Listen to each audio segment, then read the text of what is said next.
Muy bien, le vamos a dar un fuerte aplauso al Señor. Estamos continuando con el cuarto bimestre de Academia Avanzada, las oficinas ministeriales. Y hoy vamos a ver puntualmente la oficina del apóstol. Eso es lo que vamos a ver en este tema. Hemos visto anteriormente la introducción al tema, dando un pequeño perfil de cada oficina ministerial. Hemos visto también las funciones de cada oficina, pero hoy vamos a tener algo un poco más profundo. Hoy vamos a dedicarnos a hablar únicamente de la oficina apostólica. Y vamos a iniciar con la parte de la etimología, la terminología de lo que es la palabra apóstol, que en griego es la palabra apostolos, que significa uno que es enviado. También tiene otra terminología que es la palabra apostelo. Apostelo, que significa enviado, escogido y ungido por Dios. ¿Por qué la diferencia de la palabra? Es porque la palabra va evolucionando, ¿verdad? Es decir, algo que tiene la palabra de Dios es que la palabra es progresiva. Entonces hay cosas que en el tiempo se van desarrollando. Entonces ya voy a explicar inclusive y vamos a aclarar de dónde viene esa palabra apóstol. Entonces en el segundo término ya tiene una función más eclesial, ¿verdad? Enviado, escogido y ungido por Dios. Entonces podríamos decir, uniendo los dos términos de origen, que el apóstol es el individuo seleccionado y apartado por Dios para cumplir una misión específica. Es el individuo seleccionado y apartado por Dios para cumplir una misión específica. Cuando uno comienza a estudiar el término de apóstol, pudiese iniciarse una confusión al concepto que tenemos de misionero, ¿verdad? Porque como dice la palabra, es aquel que es enviado. Entonces como que perdemos un poco hacia donde tenemos un apóstol, que lo tenemos como con una gran autoridad, y cuando escuchamos es aquel que es enviado a hacer una misión específica. Entonces ya como que se traduce a misionero, a lo que nosotros pensamos en la actualidad que es un misionero. No sé si a ustedes les pasó. A mí me pasó cuando a mí me dieron por primera vez el significado de apóstol y me dicen que es uno que es enviado, como que se me golpeó lo que yo sentía acerca de lo que es apóstol.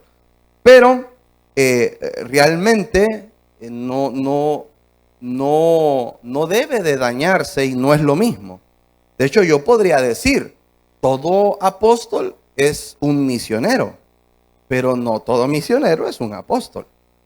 ¿De acuerdo? Porque en el término o en el concepto de apóstol tiene el ejercicio de ser enviado a una misión. Entonces se cumple el propósito de un misionero, aquel que desempeña una misión. Pero una misión que tiene funciones específicas, amplias, de gobierno, de administración de recurso humano y de recurso de bienes. Entonces ya ahí al misionero no le ajusta para ser apóstol, ¿verdad? Porque el misionero sí es una persona encomendada a cumplir una misión, no importa sea grande o pequeña, pero cumple una función en un lugar donde se le ha enviado. Sí se entiende esa parte, ¿verdad? Entonces sería bueno como arreglar ahí. También la palabra apóstol ha sido traducido en muchos textos como embajador. La palabra apóstol, el apóstol es un embajador. Y podríamos decir que el apóstol es alguien escogido, enviado con autoridad para representar el reino de Dios. Escogido, enviado con autoridad para representar el reino de Dios. Entonces vemos que hay una investidura, hay una jerarquía de la cual no necesariamente goza un misionero, ¿verdad? A veces el misionero es una labor un poco más, más anónimo, si usted lo quiere ver así, ¿verdad? no necesariamente es una labor de influencia. De repente solo logra cumplir algo o una labor que en influencia es menor, pero definitivamente es importante hacerse. Pero el apóstol obviamente es una labor influyente, de gobierno, de establecimiento, no es una labor para esconderse. Para aclarar el término de apóstol, o el concepto de la palabra apóstol, es un término que primero se utilizó en el campo secular y se utilizó por los griegos y los romanos para describir un enviado especial comisionado para establecer el reino del imperio. Es como un apoderado.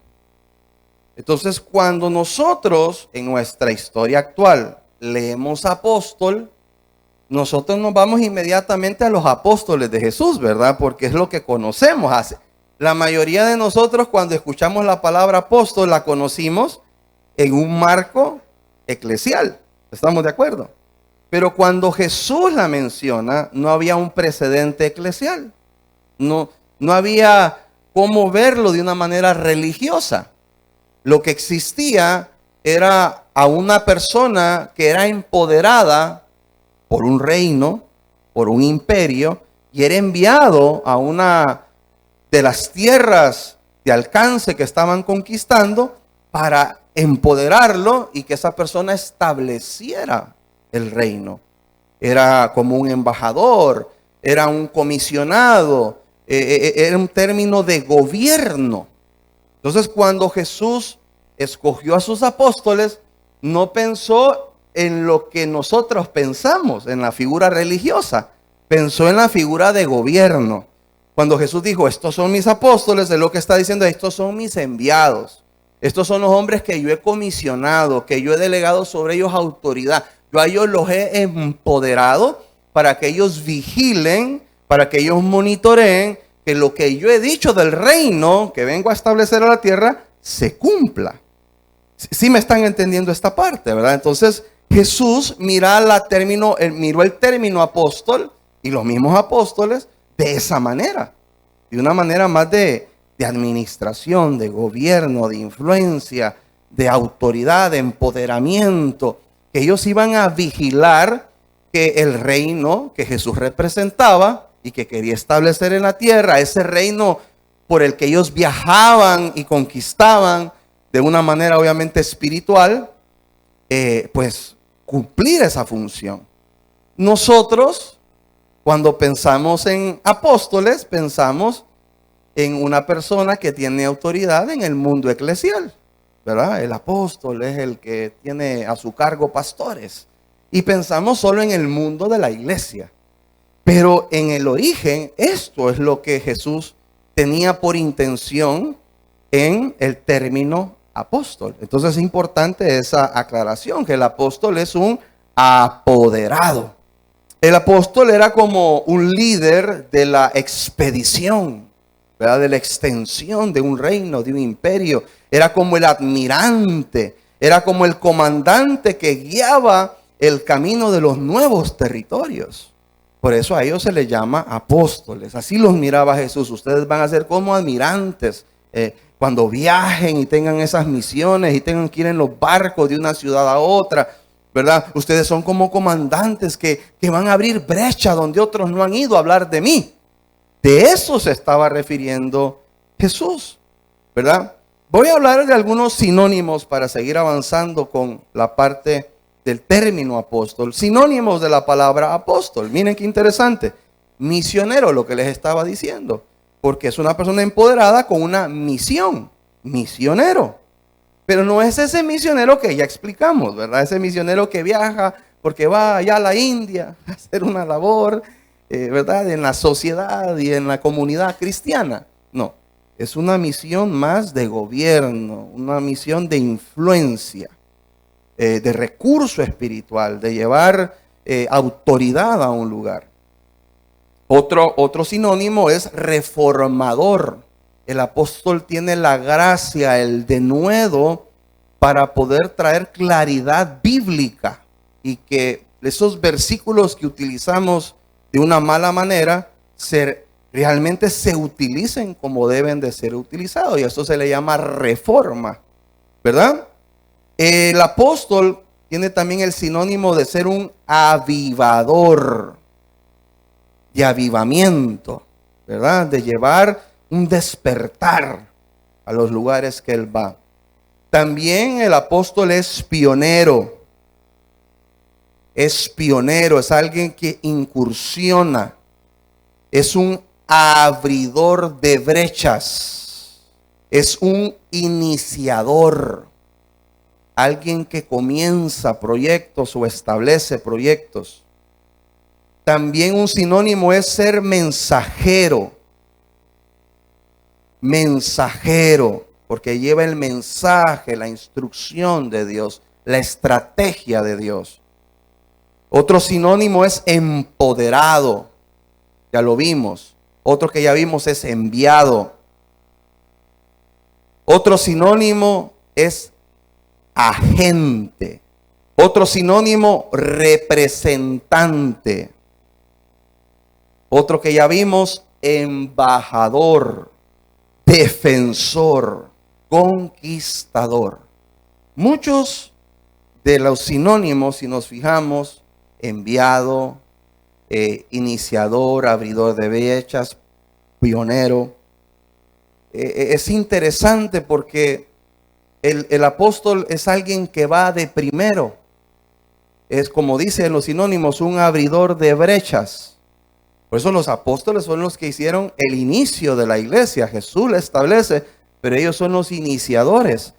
Y cuando se están constituyendo bíblicamente, hay una mención interesante, y es que la Biblia se detiene para decir, o sea, se dice un orden de los ministerios, pero se le acompaña al apóstol diciendo, primero apóstoles. O sea, como que se le acompaña, se declara, es importante que este vaya primero, ¿verdad? Y podemos ir a la palabra en 1 de Corintios 12:28 para leerlo. Dice así, y aún nos puso Dios en la iglesia, ¿cómo dice? Primeramente, apóstoles. Estamos de acuerdo que si él hubiese dicho, y él constituyó a unos apóstoles, y hubiera seguido, podríamos decir que vaya de primero no necesariamente lo vuelve el primero. De hecho, les voy a decir, en esta versión, o en este versículo, perdón, no es como el que está en Efesios, que allá está más organizado. Pero da la casualidad que allá en Efesios, aunque no se dice en el mismo orden, el apóstol siempre va primero. Y es interesante porque cuando la Biblia acompaña primeramente apóstoles, esa palabra primeramente no solo tiene un matiz de un orden, ¿verdad? Sino que tiene un matiz, la palabra original de primeramente ahí es la palabra protón. La palabra protón, el apóstol es protón, que significa que es primero en tiempo, en orden y en rango. O sea que definitivamente que se mencione de primero, no solamente es porque inicia una lista de casualidad, sino que él es protón, primero en tiempo, en orden y en rango. La palabra apóstol se menciona en el Nuevo Testamento 70 veces. 70 veces aparece la palabra apóstol. Y quiero decirles que es el ministerio o la oficina más mencionada en el Nuevo Testamento. La palabra apóstol. Y doy este dato por la corriente de los que quieren cesar el ministerio apostólico, diciendo que con Jesús y los 12 apóstoles de Jesús terminó el ministerio apostólico. Yo quiero que usted sabe, no sé si sabe, pero los cesacionalistas de cesar, hay una corriente fuerte que quiere cesar la oficina apostólica, argumentando que únicamente los apóstoles son los 12 apóstoles de Jesús. Y Eso es lo que quiero aclarar en el siguiente punto. Vamos a ver los apóstoles de la era del Espíritu Santo. Y como manera de introducción de los apóstoles de la era del Espíritu Santo, vamos a poner como fundamento, como contexto, de que Jesús cumple una función clave en la Trinidad de Dios. Y sabemos nosotros que en Dios no hay competencia entre Él mismo. ¿De acuerdo? Dios Padre honra al Hijo, dándole la preeminencia, dándole el nombre sobre todo nombre. El Hijo honra al Padre poniéndolo como autoridad, como aquel que diseña el plan, y Él es ejecutor del plan que el Padre diseña. Pero Jesús mismo honra al Espíritu Santo anunciando su venida, diciéndole a sus propios discípulos, a los discípulos de Jesús, les conviene que yo me vaya. Porque si yo me voy, les enviaré al Espíritu Santo. Dice Él, y Él tomará de lo mío y se lo dará a ustedes. Y yo siempre he predicado la diferencia entre los discípulos de Jesús, discipulados por Jesús, y los discípulos de Jesús, discipulados por el Espíritu Santo. Los discípulos de Jesús, discipulados por Jesús, lo negaron, lo abandonaron, lo vendieron. Pero los discípulos de Jesús, discipulados por el Espíritu Santo, murieron por la causa de Jesús. Porque el mismo Jesús dijo esto, Él les va a revelar las cosas. Es como que Jesús hubiese dicho, Él tiene una habilidad de enseñar que hasta de mí mismo va a traer una mejor revelación que la que yo puedo dar de mí mismo. Por eso Él dice, Él tomará de lo mío y se los dará a ustedes. Entonces miren qué interesante, el Pedro discipulado por Jesús lo negó. Pero el Pedro discipulado por el Espíritu Santo hasta murió, hasta dijo, no, a mí no me van a poner como, no soy digno de morir como Jesús, porque lo iban a crucificar. Denle vuelta a la cruz, porque yo no soy digno de morir como murió mi maestro. Vemos una diferencia, ¿verdad? Que no es de competencia, pero sí de entender las funciones. Que el Espíritu Santo esté en la tierra denota de que Él ha traído una mayor revelación a los discípulos.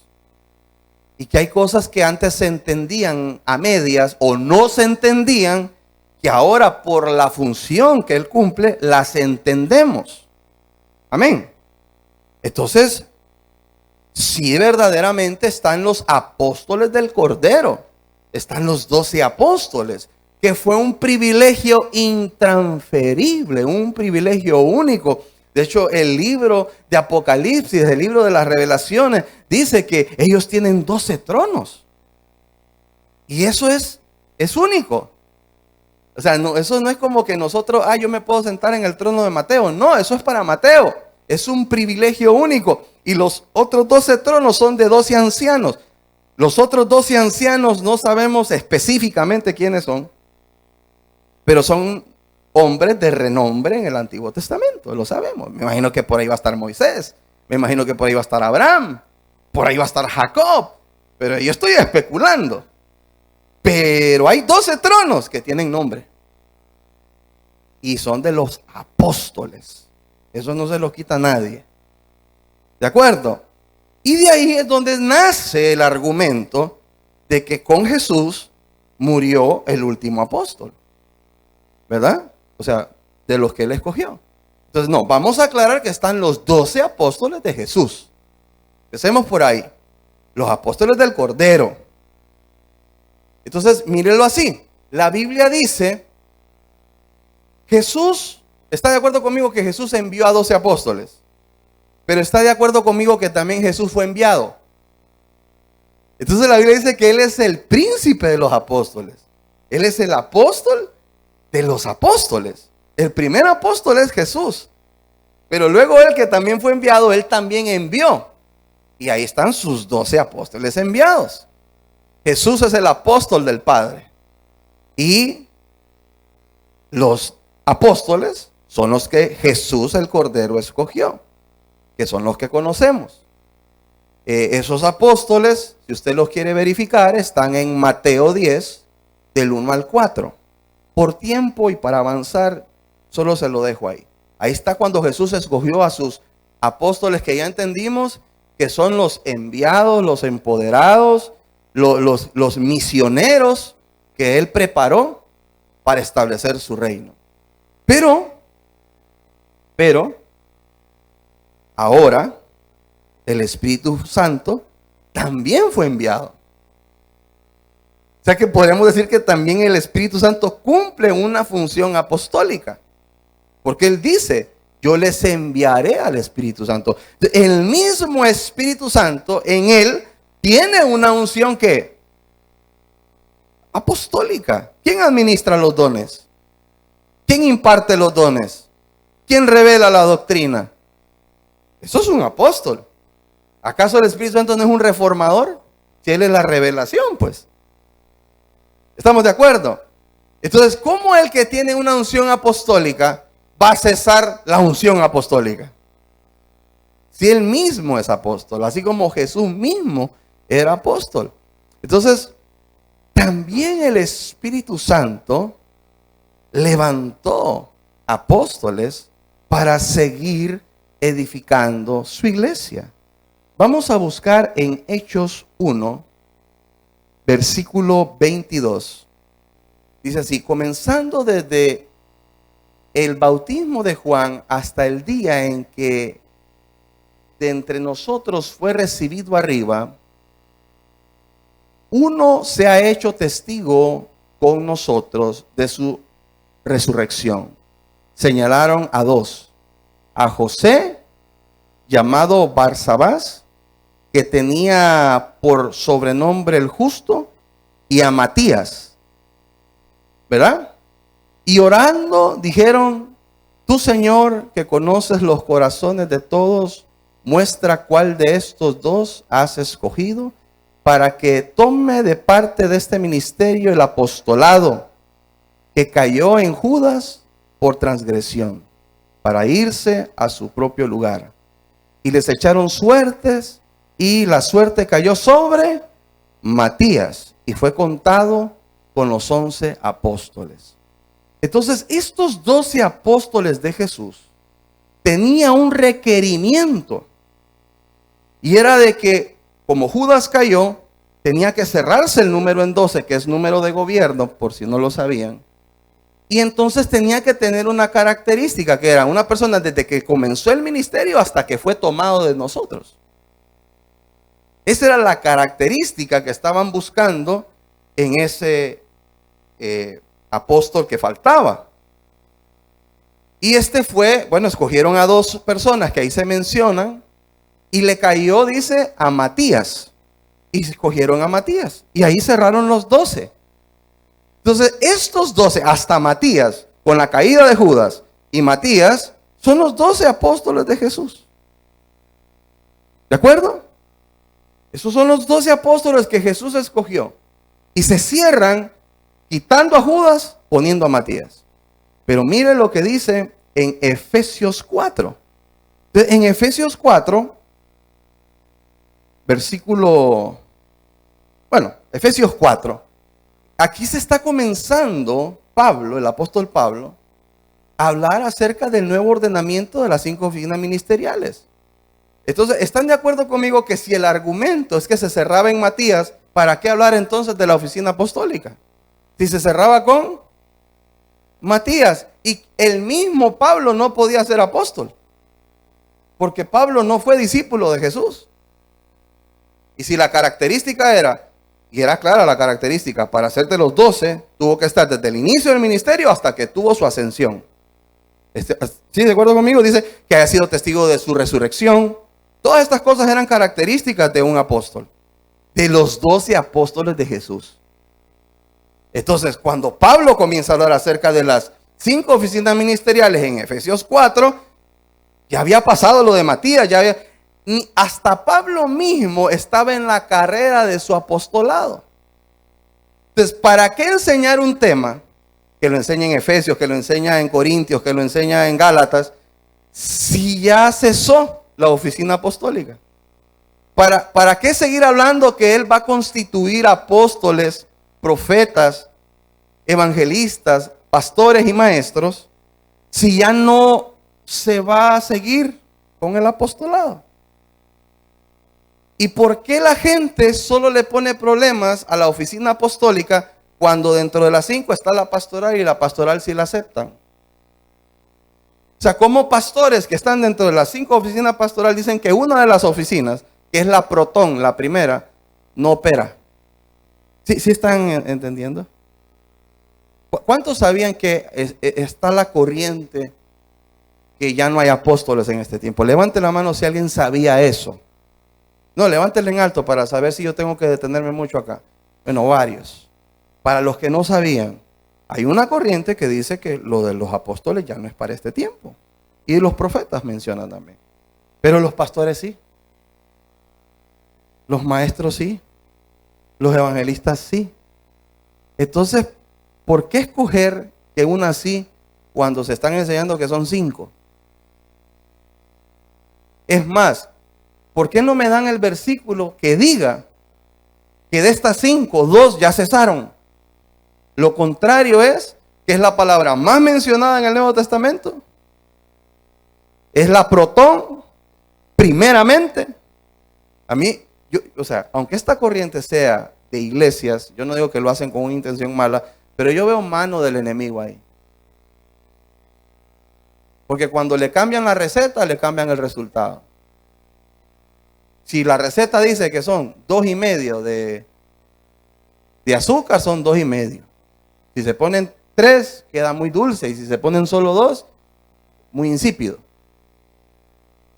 Y yo creo que tenemos una iglesia insípida. Porque le hemos quitado lo que Dios nos ha dado.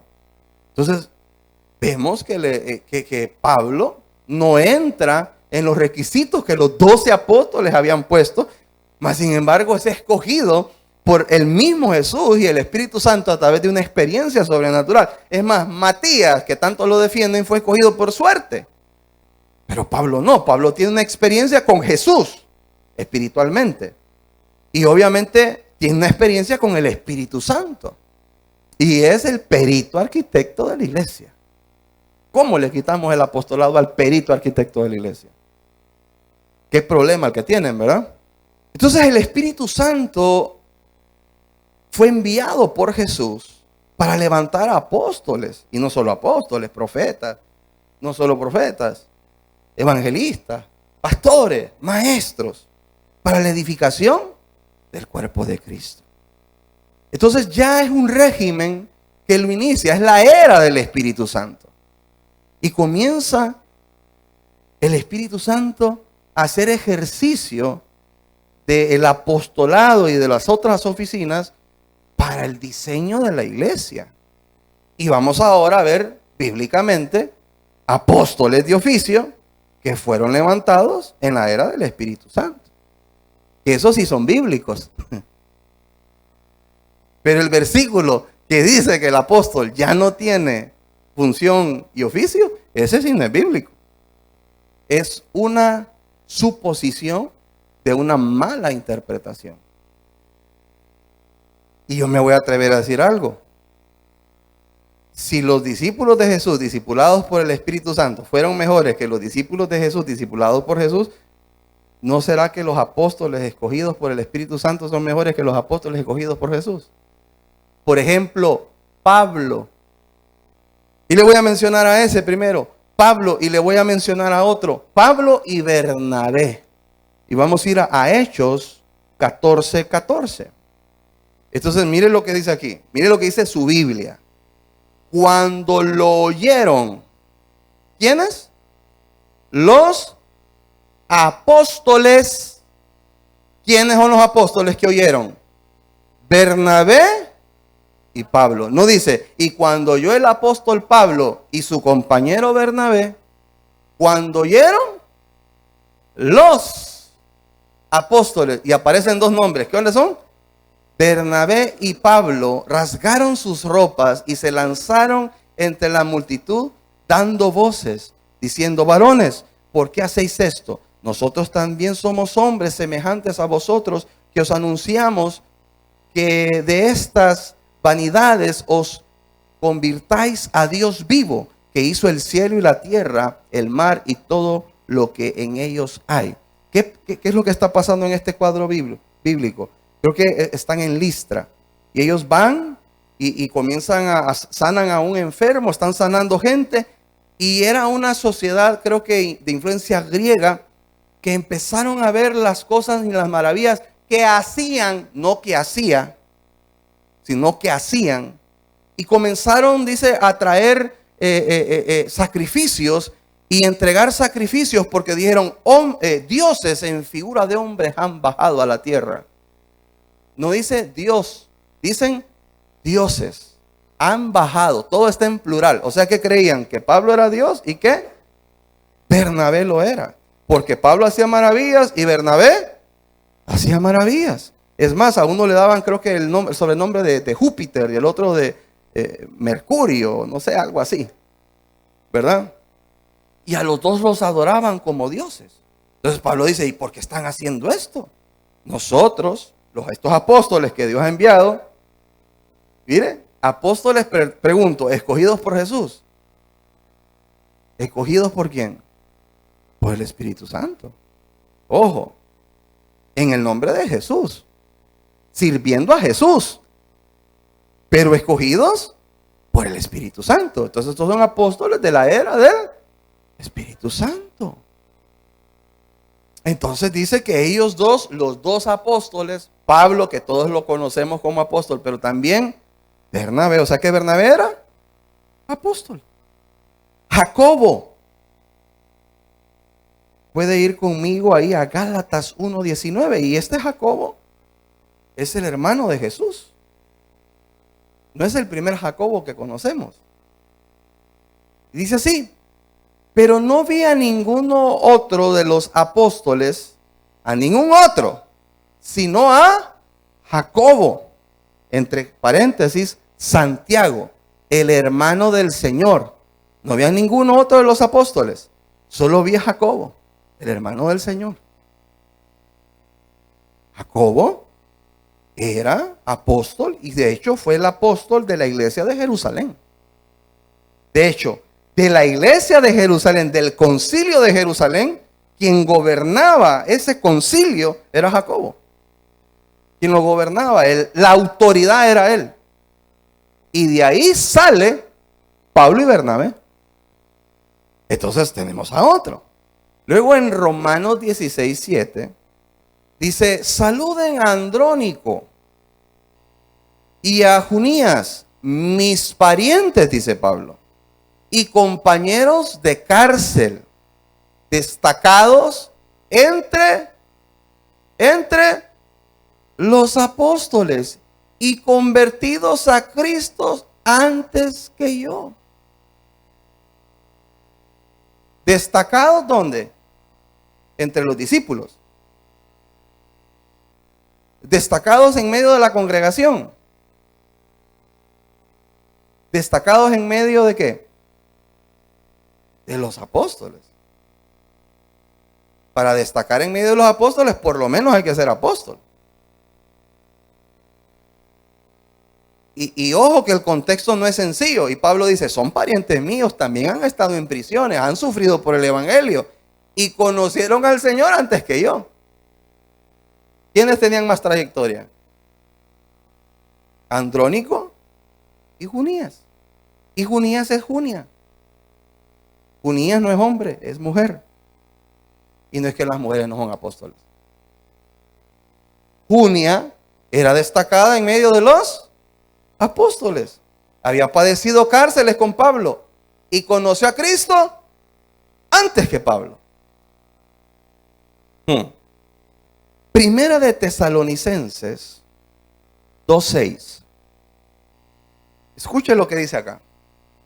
Ni buscamos gloria de los hombres, ni de vosotros, ni de otros, aunque podíamos seros carga como apóstoles de Cristo. ¿Cómo está hablando aquí el apóstol Pablo? ¿En singular o plural? Entonces, cuando usted se va a la salutación, si tiene Reina Valera, revise quiénes están enviando la carta. La están enviando Silvano, Timoteo y Pablo. Entonces, ¿de quién está hablando Pablo? Pablo está hablando en plural. ¿Cómo está hablando Pablo? Volvámoslo a leer, sabiendo que la carta la están mandando tres. Ni buscamos gloria de los hombres, ni de vosotros, ni de otros, aunque podíamos seros carga, ¿como qué?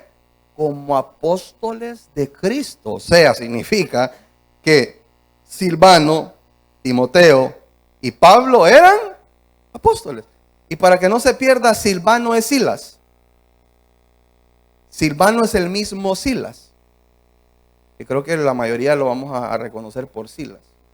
Entonces dice, nosotros, ¿verdad? No venimos a engloriarnos. Es más, no venimos a aprovecharnos de ustedes, aunque podríamos ser carga para ustedes, en el sentido de que deberían de cargar con nosotros, porque no somos cualquiera, somos los apóstoles de Cristo. ¿Quiénes? Timoteo, Silas y Pablo. ¿Cuántos llevamos ya? Primera de Corintios 4:6. Dice así, pero esto, hermanos, lo he presentado como ejemplo en mí. ¿Y en quién?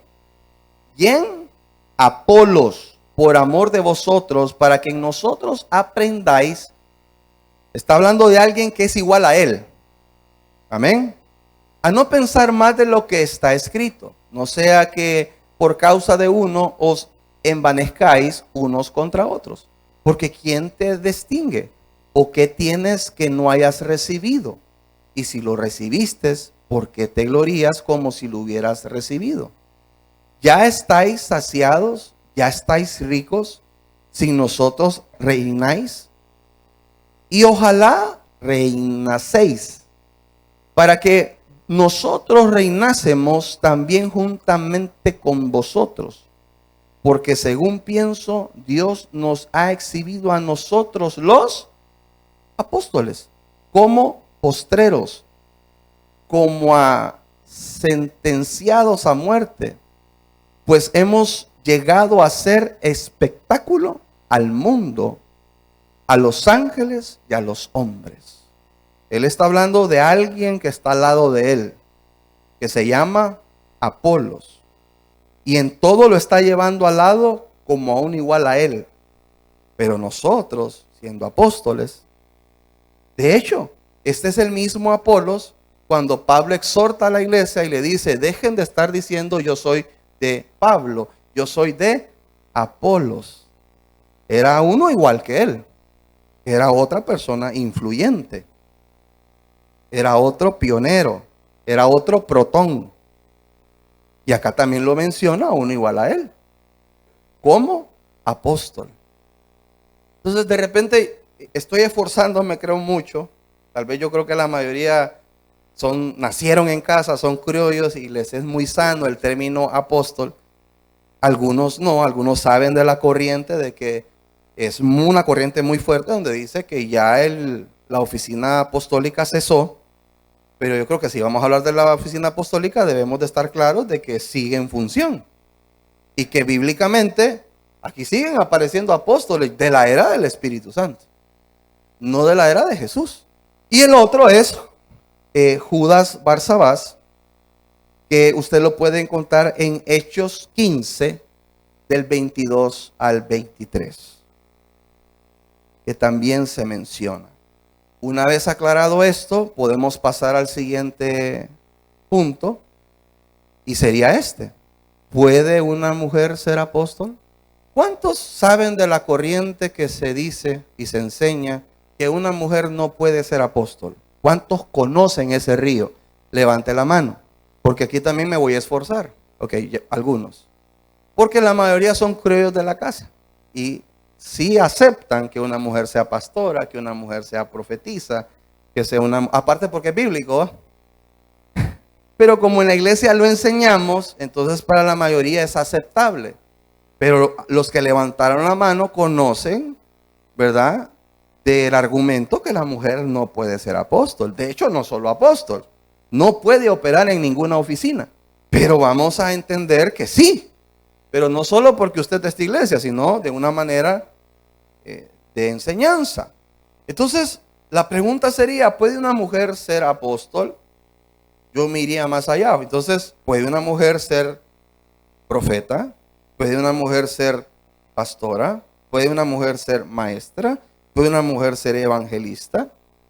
Es más, me voy a ir todavía a donde atacan a la mujer. ¿Puede una mujer ser diaconisa? ¿Puede una mujer ser anciana? ¿Puede una mujer ser servidora? Sigo. ¿Puede una mujer predicar? ¿Puede una mujer profetizar? ¿Puede una mujer moverse e impartir la unción? Porque todas estas cosas están siendo atacadas por muchas corrientes. Y yo creo que es importante que ustedes no digan, no, yo sí creo porque como yo soy discípulo del pastor, sino que usted sepa por qué. Entonces yo seguiría la pregunta, ¿verdad? En la lógica, ¿puede una mujer ser ingeniero? ¿Puede una mujer ser doctor? ¿Puede ser una mujer ser arquitecto? ¿Puede una mujer ser científica? ¿Puede una mujer ser deportista? ¿Qué es lo que nos dice que una mujer no puede ser doctora, ingeniero, científico y deportista? El machismo. Y el machismo no es bíblico. Diga conmigo, la revelación es progresiva. Entonces, bajo entender que había un contexto histórico cuando la iglesia inicia, de verdad que la mujer no se le permitía al inicio, se le fue permitiendo, porque el Señor redimió el ministerio de la mujer, Jesús. Aunque yo me atrevo a decir que en el Antiguo Testamento hay casos de mujeres que fueron relevantes en medio de la cultura machista. Pero Jesús viene a establecer la redención de la mujer. Y esto comienza a ser progresivo según la iglesia se va desarrollando. Entonces, nosotros podríamos preguntarnos, ¿qué significa, cómo afecta entender que la revelación es progresiva o no es progresiva? Por ejemplo, volvamos nuevamente al concepto de que ahora sabemos que es apóstol. ¿Qué es un apóstol? ¿Cuáles son los sinónimos? Digámoslo, vamos, ayúdenme. Fuerte. Dígame uno usted. Enviado, abridor de brechas. Me gustan esos. Embajador, ¿qué más? Restaurador, ¿qué más? ¿Qué dice? Escogido. Muy bien. Pregunto, ¿fue escogido Moisés? ¿Fue escogido Moisés? ¿Fue enviado Moisés? ¿Fue abridor de brechas Moisés? Pregunto, ¿Moisés era apóstol? Sí, pero no existía el término. Sí lo era, porque hermano, está como que usted no le quiera llamar doctora solo porque es mujer. ¿Y si opera? ¿Y si sana? ¿Y si cura? ¿Y si da diagnóstico? ¿Qué lo hace, doctora? Que cumpla el diseño, que cumpla una función. Dame que usted me diga que la mujer repara un carro y que no le podemos decir mecánico. ¿Por qué? Porque es mujer. Pero si arregla el carro, y yo que soy hombre no puedo. Está como que usted me diga que no puede ser arquitecto porque es mujer. Pero ¿y si pone el dibujo, y si pone la resistencia, y distribuye la carga, y edifica la edificación? No es arquitecto. Entonces, ¿por qué Moisés no es apóstol? Solo porque no existía el término. Pero si era enviado, abridor de brechas, cuidador, embajador. Simplemente la revelación es progresiva. Todavía Jesús no había aparecido para decir que es un apóstol. Si ustedes supieran la reforma que le estoy dando, la ventaja que usted lleva ahorita. Si escuchó, ¿verdad? Si está ahí solo haciendo como que su cuerpo está ahí, es otra cosa. Porque esto es un problema doctrinal. Claro, si ni sabe qué es doctrina, ¿qué le importa a usted, verdad? Pero si le preocupa la doctrina de la iglesia, si le preocupa el diseño de la iglesia, entonces Moisés, pregunto, dentro de las características del apóstol, enviado, administrador, iniciador de proyectos, pregunto, bajo todas esas características que estuvimos mencionando, que son los sinónimos de apóstol, ¿Nehemías era apóstol? ¿Fue enviado a Nehemías? ¿Fue escogido Nehemías? ¿Se le dio una misión misionera a Nehemías? ¿Administró recursos Nehemías? ¿Era embajador Nehemías? Entonces, ¿era apóstol sí o no? Sí, pues. ¿Pero por qué no se dice el apóstol Nehemías?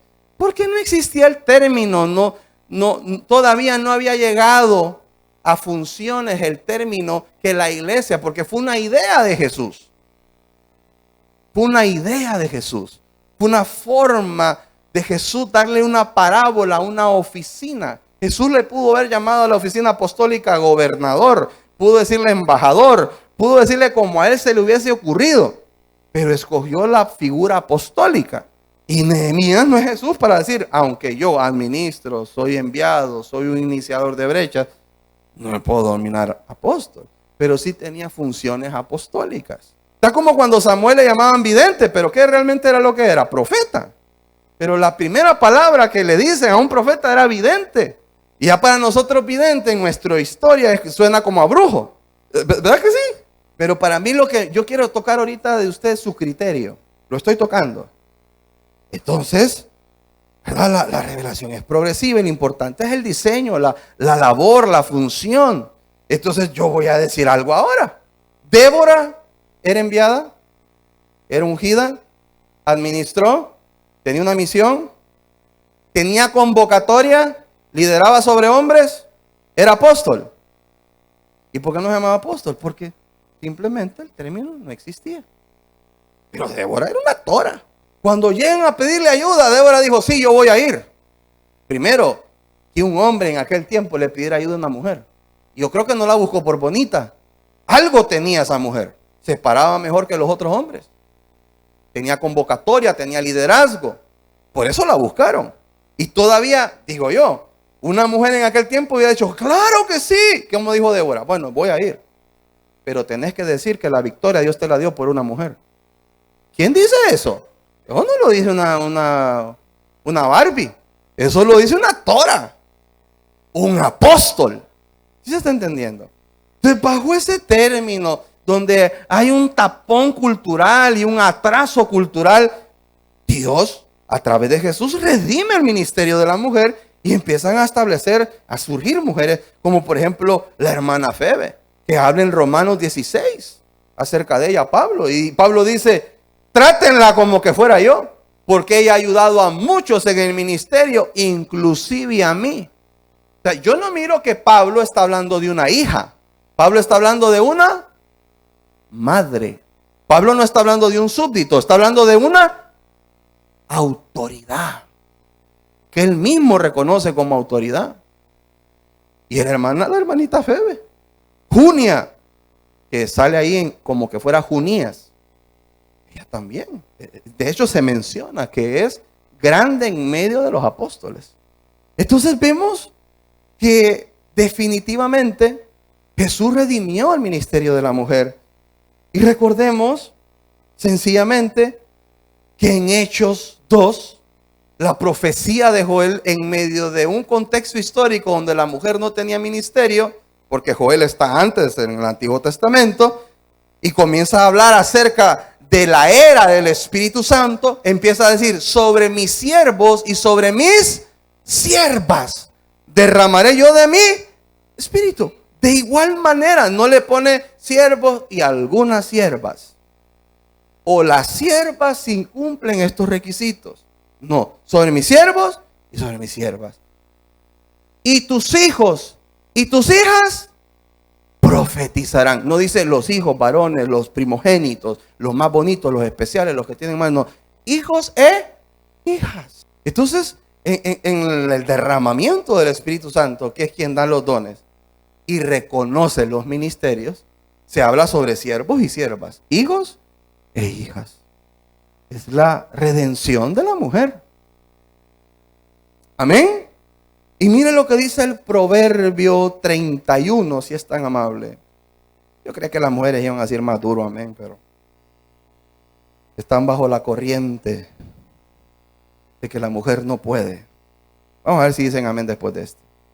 Proverbios 31, del 30 al 31, dice, engañosa es la gracia y vana la hermosura. La mujer que teme a Jehová, esa será alabada.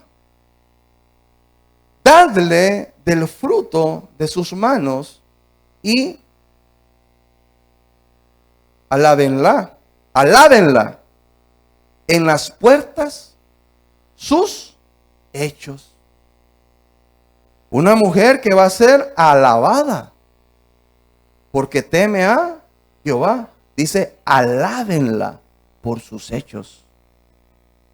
Está hablando de influencia. Está hablando de autoridad. Pero no por hermosa, no por gracia, sino por sus hechos.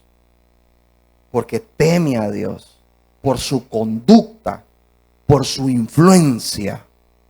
Y entonces en este tiempo a los hombres, algunos de los ministerios, no les gusta ver a mujeres que son alabadas y que son levantadas como autoridad, porque hasta a los hombres les cuesta hacerle caso a las mujeres, solo porque son mujeres. Y eso se vive. Algunos discípulos que tienen de líderes mujeres no les quieren hacer caso.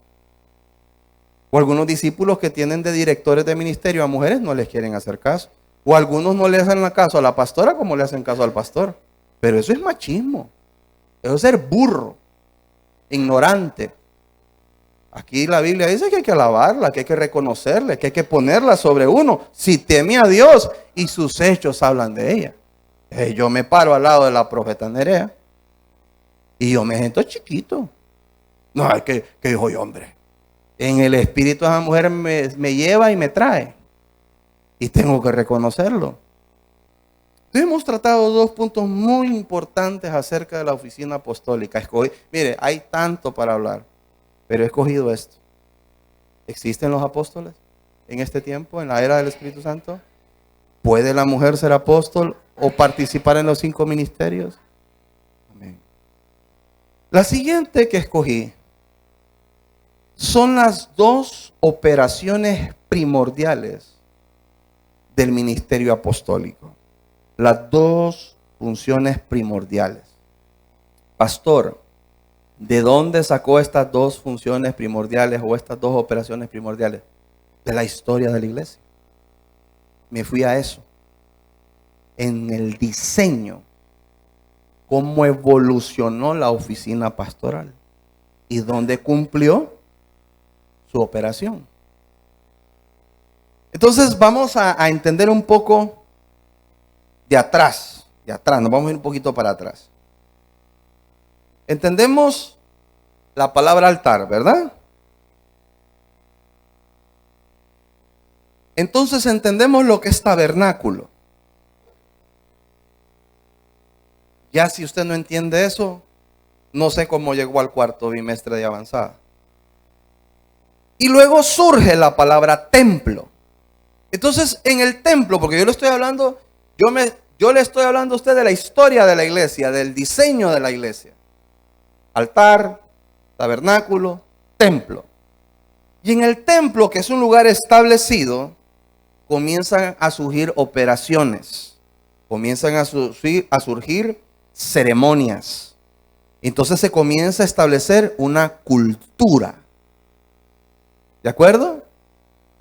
Y entonces habían ceremonias que tenían que cumplirse y cosas que solo se podían hacer en el templo. Como por ejemplo adorar. ¿Se acuerda la discusión de la mujer samaritana y Jesús? Era una discusión de 2 personas. Era la discusión de 2 culturas. Porque venía de un reino dividido. Jeroboam y Roboam. Entonces, ese reino dividido, unos adoraban en el templo y otros adoraban en el monte. Y la mujer samaritana le dice a Jesús, ustedes dicen que hay que orar en el templo, pero nuestros antepasados dicen que debemos de orar en la montaña. Y entonces Jesús le dice, la hora viene y la hora es, donde los verdaderos adoradores adorarán al Padre, Espíritu y en verdad. Jesús con esa declaración le abre brecha a la idea de la iglesia, que en ese momento solo estaba en la mente de Jesús. Entonces Jesús dijo, venimos de altar, venimos de tabernáculo, yo sé que venimos de templo, ustedes de la montaña, pero la hora viene y la hora es. Cuando ya no será en el templo y no será en la montaña, sino donde los verdaderos adoradores se reúnan a adorar al Padre en espíritu y en verdad, porque tales adoradores el Padre busca para que le adoren. Jesús dijo iglesia ahí. Está Jerusalén en ese momento que Jesús está ahí introduciendo la iglesia. Está Jerusalén como la capital espiritual. Porque tenían que viajar de donde estuvieran hacia Jerusalén, hacia el templo, a cumplir la ceremonia y a cumplir los actos de adoración, etc. Luego, del templo se extendieron sinagogas, que eran estos centros como de estudio, porque no podían vivir en el templo. Entonces se les extendieron sinagogas para cumplir la parte de la enseñanza. Y en todas las ciudades habían sinagogas, esas extensiones, esas filiales, para que pudieran ser discipulados. Pero aún así, habían cosas que eran solo para el templo. Pero luego Jesús introduce la idea de la hora viene y la hora es. Y entonces Jesús manifiesta la iglesia. La idea de la iglesia, que miren, también no es un término religioso. La palabra iglesia es la palabra eclesia, que es la palabra asamblea, que significa reunión. Nosotros decimos iglesia y nos vamos a un significado nuestro de experiencia. Nosotros decimos apóstol y tomamos un significado eclesial. Pero cuando el significado nació, no era eclesial, era funcional. Entonces, en el templo era la última faceta, pero Jesús dice, viene la iglesia y viene el tiempo donde los adoradores van a adorar al Padre en espíritu y en verdad. Entonces comienza Jesús a progresar la idea de la iglesia. Pero ¿cómo se vivió esa revelación progresiva? Se vivió. ¿Qué eran las iglesias? ¿Cómo nacieron las iglesias? No dijeron, iglesia fulana de tal, y fueron. No, todavía nadie entendía lo que Jesús había dicho. Entonces, ¿cómo comenzaron las iglesias? El primer nombre que tuvieron las iglesias fue refugio. Eran refugios. Eran lugares. ¿Cuántos vieron la película de Pablo? Que Priscila y Aquila y Priscila, Eva. No me acuerdo cómo, pero dos. Una pareja de discípulos hicieron un refugio. Entonces ellos ahí se iban a refugiar porque creer en aquel tiempo era sinónimo de que te teníamos que matar. Entonces empezaron a hacer refugios. O sea, lugares donde me puedo ir a refugiar porque mi fe hace que me busquen para matarme. Entonces, de ser refugio, empezó a ser una base de cuidado. Es decir, ellos comenzaron a cuidarse, a esconderse. Y estaban ahí, bueno, sí creo en Cristo, pero ¿y qué estamos haciendo aquí? Escondidos. No había culto, no había nada, no había adoración. No. Entonces, bueno, pero ya que estamos aquí, seamos intencionales, cuidemos a la gente que está aquí y ofrezcámosles un cuidado. Entonces se volvió una base de cuidado. Y una vez estando ahí, empezó a ser un centro de operaciones. Hey, ya que tenemos esta gente aquí, hablemosles del Señor, enseñémosles, discipulémoslos, porque hay que ir a predicar y necesitamos gente. No solo necesitamos ir fulano y mengano, tenemos más gente que ir. Entonces se volvió un centro de operaciones y empezaron a reunirse y empezaron a entender que ellos eran los adoradores que se reunían a adorar en espíritu y en verdad. Y empezaron a adorar.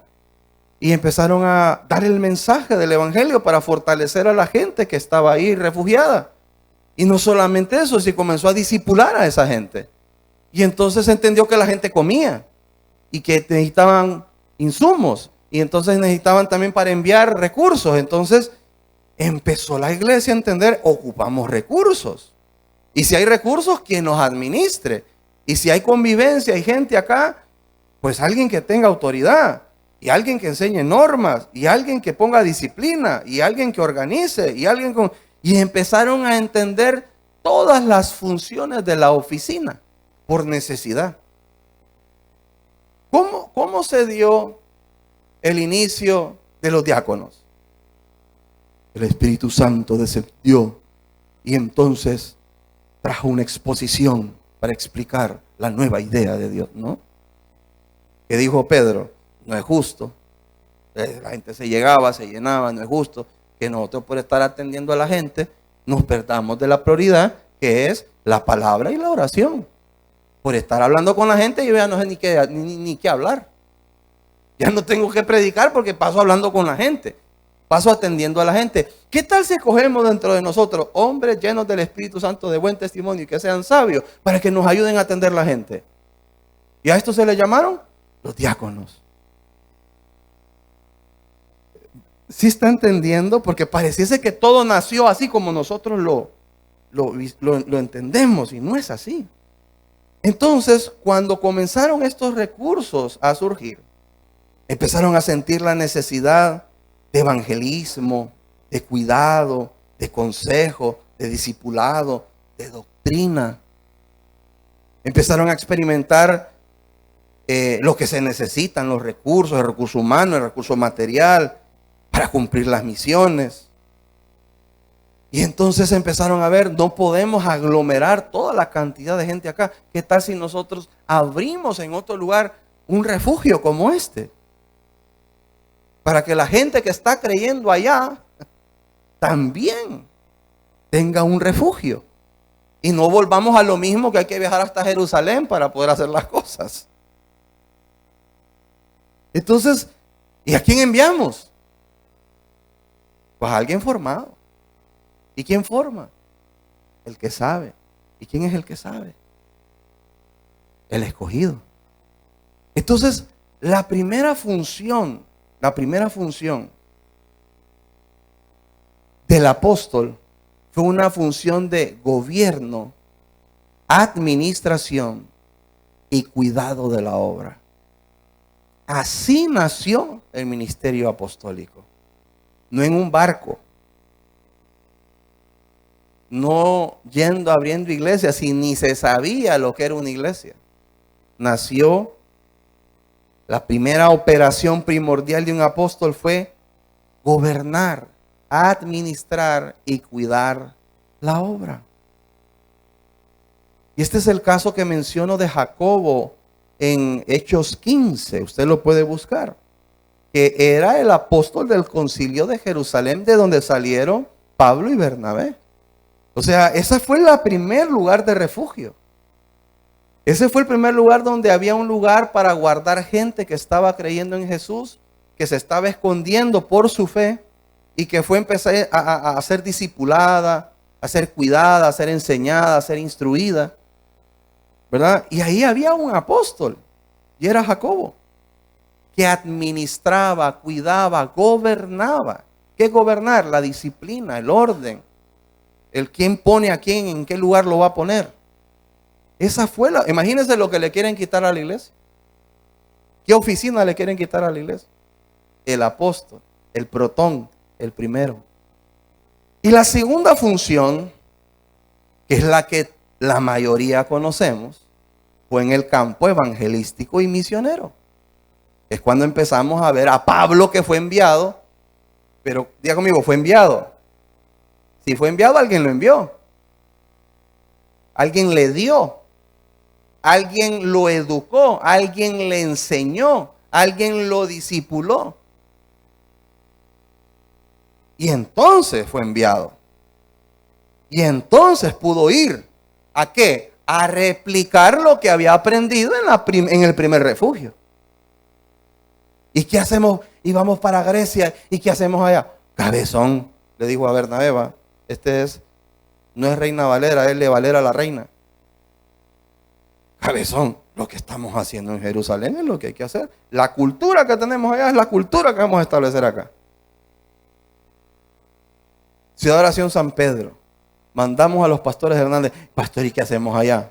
Lo mismo que estamos haciendo acá. Los enviamos con recursos para un lugar de refugio. La gente va a decir, es que nuestra iglesia no es misionera. Solo porque no vamos a África. Sí, porque la gente cree que ir misiones es ir a Etiopía. Sí, ¿para qué vamos a ir a Etiopía si ahí está Colinas? Pero es que nosotros no hacemos ofrendas misioneras.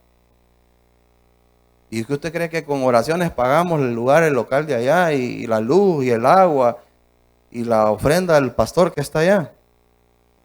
Su iglesia es misionera. Ah, no somos románticos. No decimos que ayudamos para que otros nos ayuden. Eso sí. Pero una misión la estamos estableciendo. Sí nos estamos extendiendo. Y nos vamos a extender más. Pero un plantío no puede dar sombra. Una hortaliza no da sombra. Un árbol da sombra. Y hay gente, iglesias que son hortalizas queriendo dar sombra. Hay iglesias que no han resuelto ni siquiera el salario del pastor de ellos y quieren hacer misiones. Hay iglesias que no pueden ni con ellos y dan cobertura. Entonces, la segunda operación primordial del apóstol es el campo evangelístico y misionero. Y ese es el famoso caso de Pablo, de Bernabé, de Silas, de Timoteo y todos ellos que surgieron a ser enviados para ir a cumplir misiones a las iglesias que conocemos. En el caso de Pablo, no solo las de Grecia, sino todas las demás, las epístolas que le escribe, que algunas de esas son también de iglesias que estaban en ciudades de Grecia. Entonces, esas son las dos funciones primordiales del apóstol en el cuerpo de Cristo. Y quiero terminar, y con esto fue lo último que escogí, características de un llamado apostólico. Y usted va a decir, pastor, pero ya nos leyó las funciones. Sí, las funciones. Yo voy a hablar de las características del llamado apostólico. Del llamado. Entonces, el misterio apostólico debe de existir un llamado divino. Un apóstol no se llama. Un apóstol no se llama a él mismo. No es que yo soy pastor y se me ocurrió que ahora quiero ser apóstol. No. Tiene que haber un llamamiento divino porque la palabra dice que Dios los constituye. Y sería un apóstol de la era del Espíritu Santo. Eso es muy subjetivo, ¿va? Porque cualquiera puede decir, a mí me dijo el Señor. Pero por cualquier cosa, en un llamamiento apostólico debe haber el reconocimiento de la autoridad competente. Y la autoridad competente no es una voz profética que se le ocurrió decir, sos apóstol. Es alguien que está sobre de ti y tiene que ser competente. Es decir, es tu autoridad. No la autoridad del vecino. No otro profeta de otra casa. La autoridad de la casa que le precede a esa casa. El llamamiento apostólico recibe en su espíritu una profunda convicción de su llamado. Recibe una profunda convicción de su llamado. Y el Espíritu Santo dará testimonio de ese llamado. 4.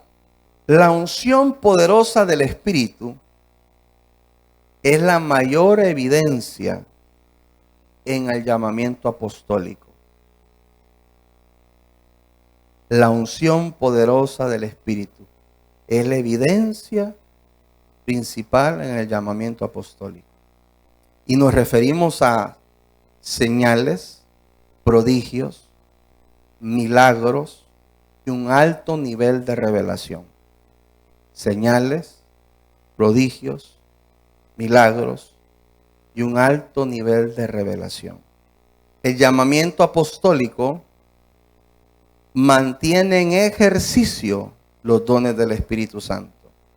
Mantiene en ejercicio los dones del Espíritu Santo. Dios equipa al que llama. Vamos por el 6, ¿verdad? El carácter es una señal que nos ayuda a detectar a un apóstol. El carácter. Es una señal que nos ayuda a detectar al apóstol, ya que éste debe de ser equilibrado, capaz de soportar crítica y persecución, debe de ser sobrio, fuerte, firme y lleno de fe. Sobrio, fuerte, firme y lleno de fe. 7. Un apóstol falso tiene por característica llamarse a él mismo apóstol sin ser llamado por la autoridad competente. Llamarse a él mismo apóstol sin ser llamado apóstol por la autoridad competente. En el libro de Hechos, capítulo 13, esta es la siguiente, pero vamos a ponerle fundamento. El Espíritu Santo dice que él apartó a Pablo y a Bernabé. Entonces, un llamado apostólico tiene una experiencia sobrenatural. Un llamamiento apostólico está acompañado de ministración angelical, visiones, sueños y teofanías. ¿Se entiende eso? ¿Sí? O sea, experiencias que respaldan a esta persona. Tiene que, un llamamiento apostólico es muy respaldado por el Señor. Tiene que estar la evidencia de que Dios está con esa persona, ¿verdad? Y la última, son personas marcadas desde su conversión, con una trayectoria intachable. En todos los casos de los apóstoles de Jesús y en la era del Espíritu Santo, vemos que en estos apóstoles, desde la conversión de ellos, hubo una manifestación, una urgencia de Dios sobre la vida de estas personas. Ejemplo claro de esto es Pablo, ¿verdad? Y bueno, vamos a terminar ahí.